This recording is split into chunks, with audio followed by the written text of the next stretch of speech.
minds.com.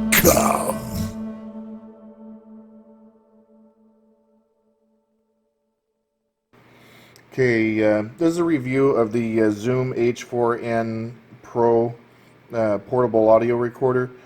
Just as a quick aside, my reasoning behind getting this may be a little different than what most people would use it for. I wanted something small and fairly simple to record cockpit audio, as well as something that I could use for other projects, either for music or just recording stuff out camping, just whatever.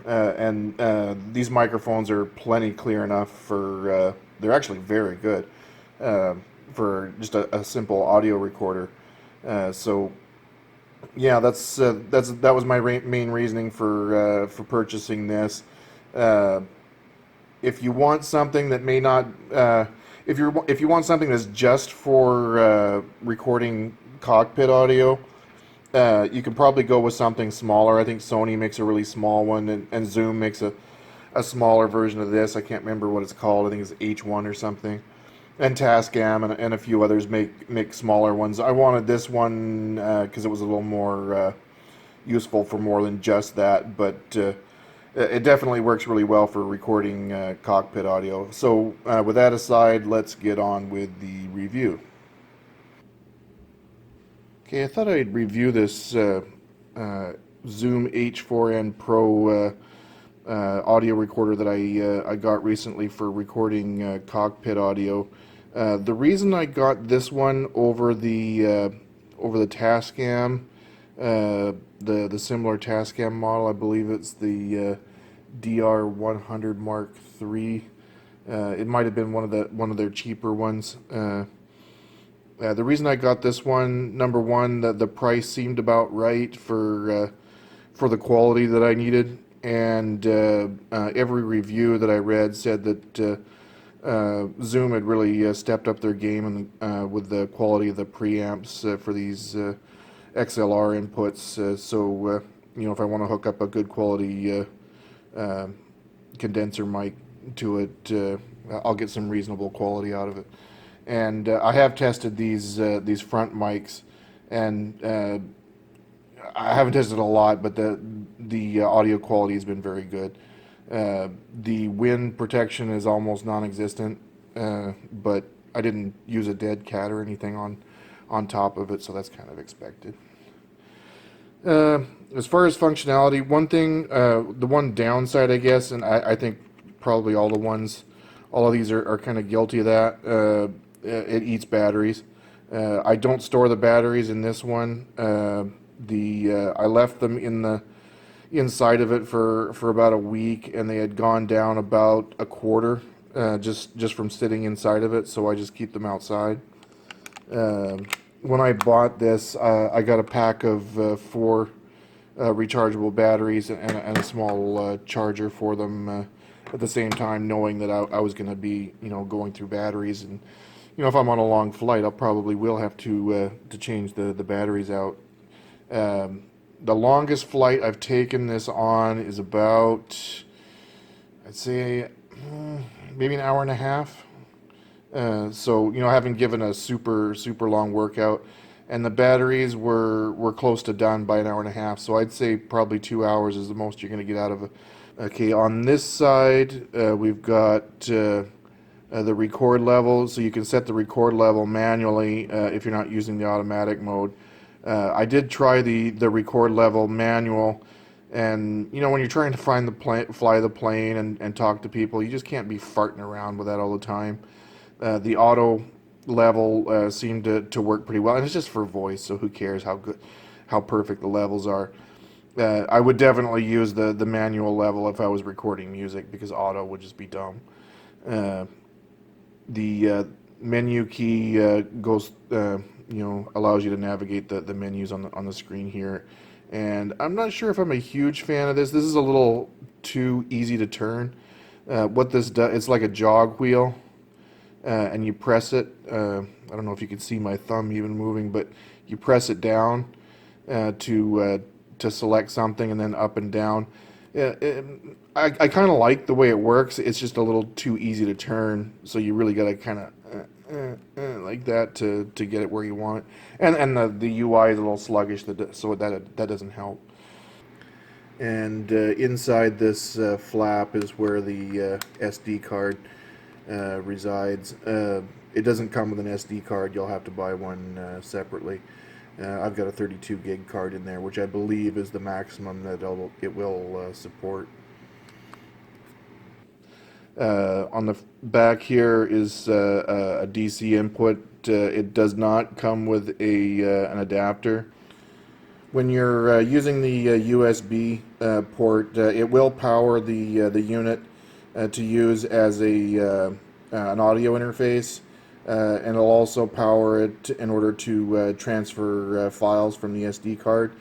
Uh, it won't charge the batteries, and you won't be able to record directly to the unit using the USB power. For that, you either got to use the external power or a set of batteries. It comes in this kind of cheesy plastic box, which works fine. It does what it's what it's meant to do.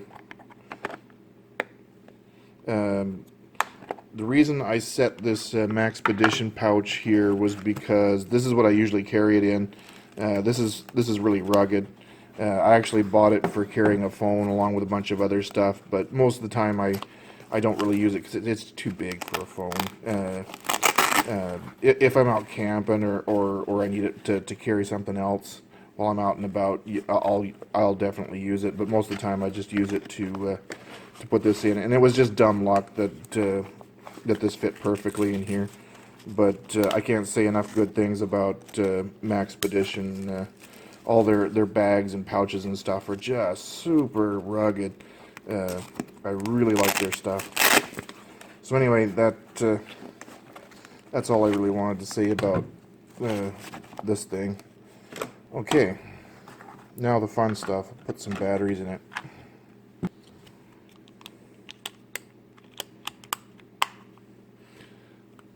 Okay, and to turn it on, hold that down, and it will show starting up. And this takes forever. I'll edit out the long wait, but it's going to take a while. Okay, holy crap balls, that did take a long time. Okay, quick. I'm not going to go through all the menus because if you're interested in this, you can bugger around with them yourself, obviously. But there's a menu button on the side here.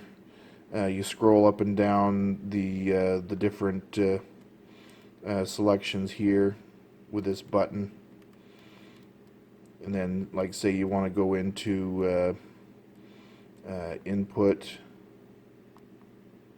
hit the button. Okay, on the left hand side you've got folder, where you can select the folder for the different files you've got.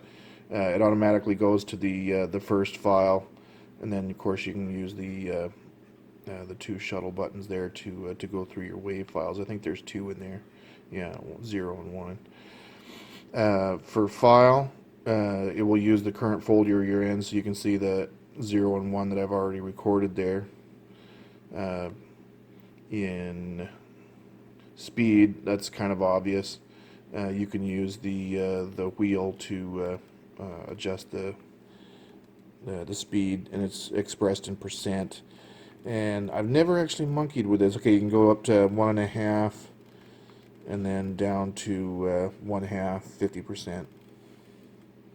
Okay, then you've got the Wave MP3 button, which allows you to set the different modes. I pretty much record everything in 48 kilohertz 24-bit. That's the highest quality, and there's so much room on the card, why not? It does have the ability to record to MP3 as well. The one thing I did notice about MP3 is it kind of drains the battery a little bit more than Wave, probably due to the extra compression, so the CPU inside is working a little harder. But I always leave it on 48 kilohertz 24-bit. And that's the basics. On the side here, you've got buttons for the inputs. Those buttons are really hard to see on the camera. I think you can see it now. It'll light up the LED for which one you're using. Right now it's selected on mic. I've got stereo 1 and 2 linked together in the settings. That's why they both come on. You can unlink them so you can record separately on 1 or 2. In the cockpit, typically I would plug into either 1 or 2 and just use that one and just record it mono.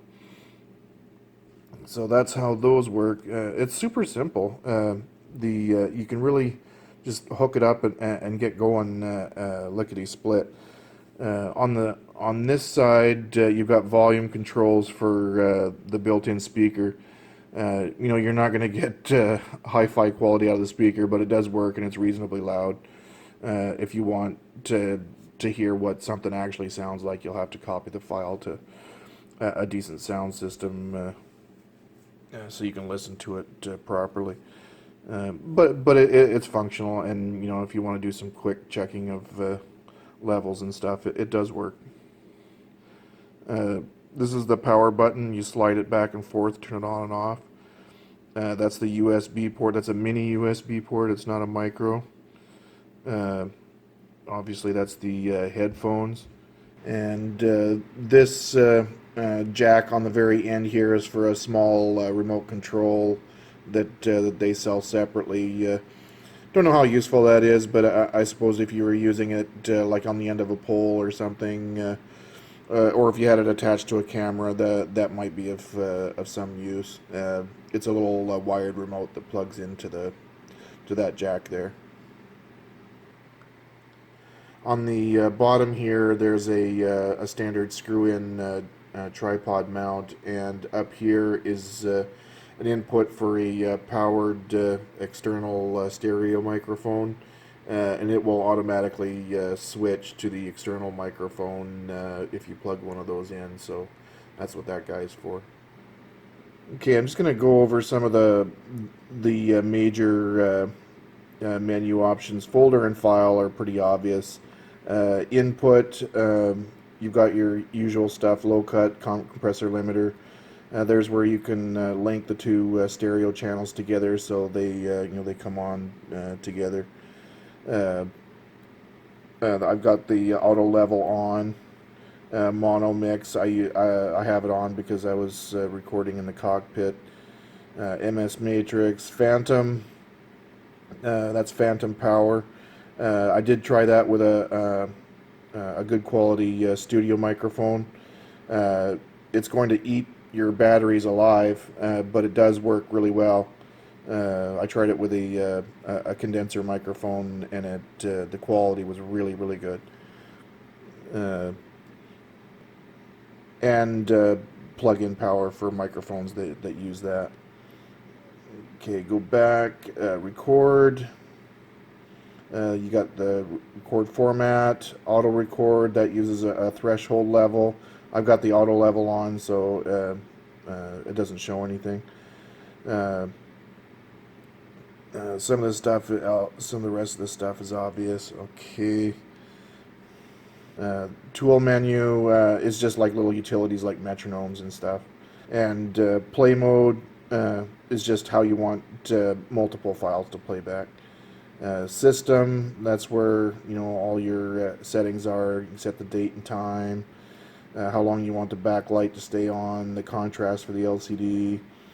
This one's pretty important. For whatever reason, you have to set this manually. I don't know why it just doesn't do it automatically, but you have to tell it what kind of batteries you're using, either alkaline or nickel metal hydride. I've got it on nickel metal hydride because they're rechargeable. And that just gives you the version. And factory reset, which I definitely don't want to do right now. SD card. they'll show you how much space is remaining, and you can format the card in there. USB mode. If you're going to use this for an audio interface, you'd select that mode. If you're just using it to transfer files, you'd use the storage mode. And mode itself is these stereo 4-channel and multi-track recording. Multi-track, I don't know, I think it's a little bit overkill. It's kind of a poor man's mixing console. The 4-channel allows you to record from the microphone as well as the two inputs, and I can see a lot of use for that. The multi-track, I think it's overkill. Okay, I've got all this stuff out here just to kind of show how I record stuff in the cockpit. I'm just using this mobile airband radio to represent what would be in the cockpit, your comm system that you'd plug the headset into. And this is just a cable that plugs into the radio. So I'm just using that to simulate what you'd have in the cockpit. So basically, all you do is plug a Y cable, Y adapter, into the speaker jack or the earphone jack. One side will go to your headset. This is the headset,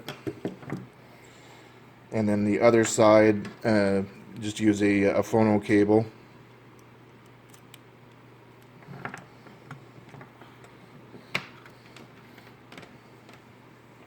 And then the other end of the phono cable goes into one of the jacks on the recorder.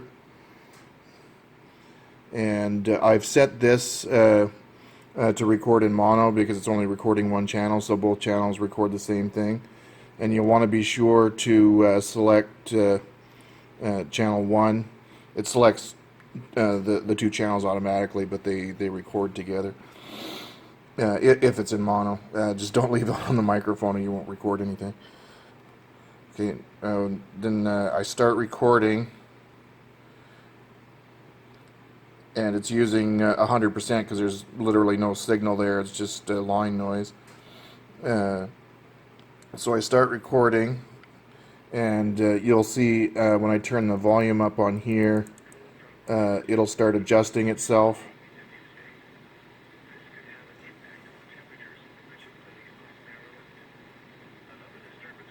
So now it's recording. That's just one of the NOAA weather channels, just so there's something on there to listen to.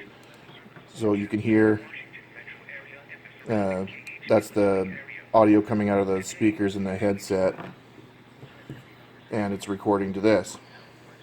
So that's about it. I know it looks like a bit of a mess, but you know, you can figure something out in the cockpit to so it's not quite so cords hanging everywhere, and it seems to work well. I can always find a pocket to stuff this into, and kind of run the cable in somewhere so it's not in the way. So, and of course you don't have this in the cockpit. You just plug it straight into your comm system. Okay, I think that's everything that I wanted to cover. So thanks for watching.